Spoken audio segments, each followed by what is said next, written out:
یہ گالی گلوچ اور اوئے توئے کا کلچر نہیں تھا، اور نہ صرف یہ کیا بلکہ ملک کو معاشی طور پہ بھی جو ہے وہ تباہ کیا۔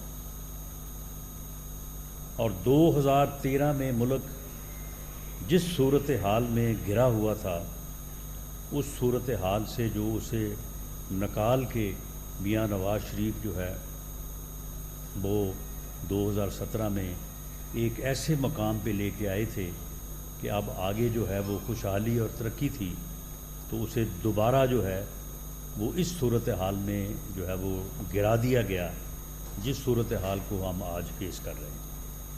اس سے بھی بری صورتحال کو ہم فیس کرتے اگر اپریل 2022 میں جو ہے وہ پارلیمنٹ قومی اسمبلی جو ہے ایک آئینی طریقے سے اس نااہل اور ایسی حکومت جس کا ایجنڈا جو ہے وہ صرف جو ہے وہ مار دھاڑ اور لوگوں کو جو ہے وہ جیل میں ٹھونسنا اور لوگوں سے انتقام لینا تھا، اسے جان نہ چھڑاتی تو شاید جو ہے وہ ملک جو ہے وہ ڈیفالٹ کر جاتا۔ میں اسی طرح کی ایک صرف ریفرنس کے طور پہ کہ 97-99 میں بھی ملک جو ہے وہ ایک ایسی ہی مشکل سے دوچار ہوا تھا جب ہندوستان نے ایٹمی دھماکے کر کے پاکستان کو ایک ایسی امبیرسنگ صورتحال میں ڈال دیا تھا کہ ایک طرف پوری دنیا کھڑی ہو گئی، امریکہ بہادر نے کہا کہ خبردار اگر آپ نے دھماکے کیے، اور دوسری طرف صورتحال یہ تھی کہ ہماری عزت ہی نہیں، ہمارا جوش اور جذبہ ہی نہیں، ہماری جو ایگزسٹنس ہے وہ بھی داؤ پہ تھی۔ ایل کے اڈوانی جو ہے وہ 11 مئی کے دھماکوں کے بعد 12 مئی کو یہ کہہ رہے تھے کہ اب پاکستان کو ہمارے ساتھ بات کرنے کا سلیقہ سیکھ لینا چاہیے، پاکستان کو معلوم ہونا چاہیے کہ ایک ایٹمی قوت سے کیسے بات کرتے ہیں۔ پوری قوم جو ہے وہ فکر مند تھی، بلکہ پریشان تھی۔ اس وقت بھی اس قوم کو، اس ملک کو عزت سے سرخرو کیا، ہمکنار کیا پاکستان مسلم لیگ نے میاں نواز شریف کی قیادت میں، اور پاکستان نے پوری دنیا کے مقابلے میں جو ہے وہ اپنی عزت اور اپنی ایگزسٹنس کو انشور کرتے ہوئے جو ہے وہ ہندوستان کے 5 کے مقابلے میں 6 ایٹمی دھماکے کیے، اور پاکستان دنیا کی پہلی مسلمان ایٹمی قوت بن۔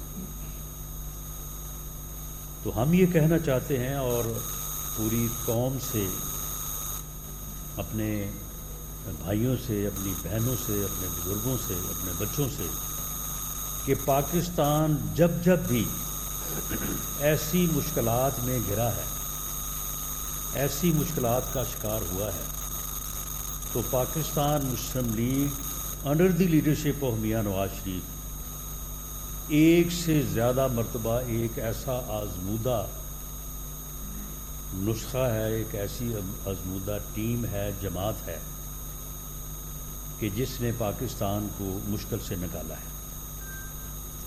آج پھر پاکستان جو ہے وہ مشکلات میں گھرا ہوا ہے، معاشی طور پہ بھی، انتظامی طور پہ بھی۔ اگر میں اب کے پی کے حالات پہ بات کروں تو پھر بات لمبی ہو جائے گی، لیکن آپ سب لوگ جانتے ہیں انتظامی لحاظ سے بھی اور سیاسی لحاظ سے بھی 9 مئی کے واقعات کے بعد جو پولرائزیشن ہوئی ہے وہ، اگر میں اب کے پی کے حالات پہ بات کروں تو پھر بات لمبی ہو جائے گی، لیکن آپ سب لوگ جانتے ہیں انتظامی لحاظ سے بھی اور سیاسی لحاظ سے بھی 9 مئی کے واقعات کے بعد جو پولرائزیشن ہوئی ہے وہ آپ سب کے سامنے ہے۔ اس صورتحال میں جس مرہم کی، جس لیڈرشپ کی، جس ٹیم کی ضرورت ہے وہ پاکستان مسلم لیگ، نون اور میاں نواز شریف کے علاوہ اور کوئی نہیں ہے۔ یہ ہمارا صرف دعویٰ نہیں ہے یہ بات اس ملک میں بار بار جو ہے یہ ثابت ہوئی ہے. میاں نواز شریف کو 2014 سے یہ سازش شروع تھی، لیکن 2017 سے لے کے 19 تک جو ہے انہیں جو ہے وہ ہر طرح کی اذیت، مشکل اور پروسیکیوشن کا جو ہے وہ نشانہ بنایا گیا. ان کے خلاف جھوٹے مقدمات جو تھے بنائے گئے، اور اس کے بعد ان کی صحت کے پیش نظر وہ باضابطہ طور پہ عدالت کی اجازت سے اور اس وقت کی حکومت کی اجازت سے وہ باہر گئے، اور اب وہ انشاءاللہ تعالیٰ 21 اکتوبر کو جو ہے وہ واپس آ رہے ہیں اس عزم کے ساتھ کہ وہ پاکستان کو ایک مرتبہ پھر جو ہے وہ اس بحرانی کیفیت سے جو ہے وہ نکالیں.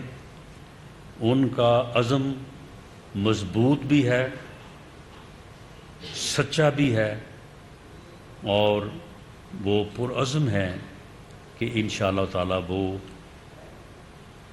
اپنی جماعت کی مدد سے پاکستان میں بسنے والے کروڑوں عوام جو ان کا ساتھ دیں گے انشاءاللہ تعالیٰ اپنے ووٹ کی طاقت سے، ان کی مدد سے جو ہے وہ پاکستان کو اس بحران سے نکالیں، عام آدمی کی زندگی کو جو ہے وہ آسان کریں، پاکستان کو دوبارہ اسی جگہ پہ لے کے آئیں جہاں پہ وہ 2017 میں تھا، یا یہاں پہ وہ 99 یا 97 میں تھا.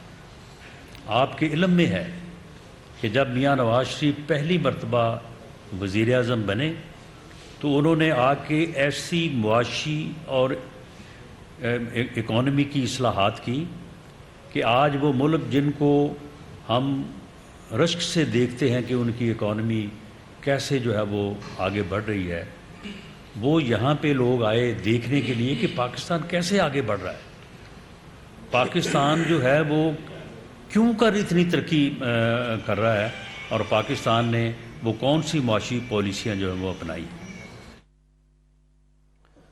لاہور میں پاکستان مسلم لیگ نون کے رہنما رانا ثناء اللہ اس وقت میڈیا سے گفتگو کر رہے ہیں. ان کا کہنا تھا کہ نون لیگ نے نواز واپسی کی تیاریاں شروع کر دی ہیں. مسلم لیگ نون کے ورکرز اور سپورٹرز لاہور پہنچیں گے. منتخب وزیر اعظم کو بیٹے سے تنخواہ نہ لینے پر نکالا گیا.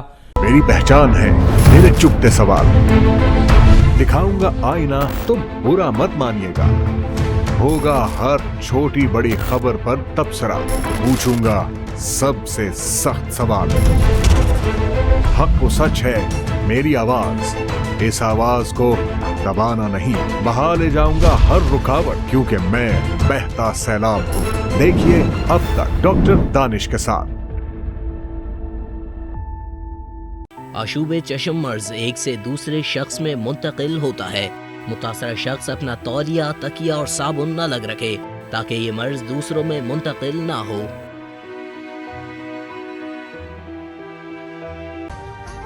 ابھی سبسکرائب کریں تاکہ کوئی خبر رہ نہ جائے.